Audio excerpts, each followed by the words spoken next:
अस्सलाम वालेकुम, मैं आपकी होस्ट मुस्कान। आप देख रहे हैं न्यूज़ न्यूज़। कराची से रिपोर्ट कर रहे हैं यहाँ Sadiq. Town municipal corporation Manghopir के चेयरमैन हाजी नवाज लिब्रोई का अचानक दौरा। टाउन म्यूनसिपल कॉर्पोरेशन मंगोपीर के चेयरमैन हाजी नवाज लिब्रोई ने आज दफ्तर का अचानक दौरा किया। इस मौके पर उन्होंने मुख्तलिफ शोबाजात का मुआयना किया, स्टाफ की हाजिरी चेक की और मजमूई कारकर्दगी का तफसीली जायजा लिया।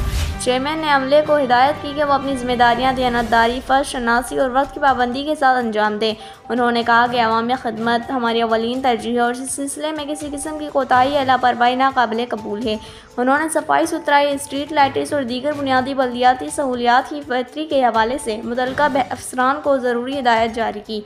हाजी नवाज लिब्रोई ने कहा कि ईद ईस्टर करीब है, जो हमारी अक़लियती बरादरी का अहम त्यौहार है। इस मौके पर तमाम मुतल्लिका डिपार्टमेंट्स को चाहिए कि अपनी जिम्मेदारियां भरपूर तरीके से निभाएं। किसी किस्म की गफलत या ताख़ीर बर्दाश्त नहीं की जाएगी। उन्होंने इस इज़्म का अदा किया कि शहरियों को बेहतरीन बल्दियाती सहूलियात की फराहमी के लिए तमाम वसाइल बिरोकार लाए जाएंगे ताकि आवाम की तवक्कुआत पर पूरा उतरा जा सके। इस मौके पर इनके हमरा vice chairman Rana Arif, municipal commissioner Aga Khaleeq, director HRM Qadiruddin, deputy director tax Ghulam Mustafa Kabool और दीगर अफसरान भी मौजूद थे।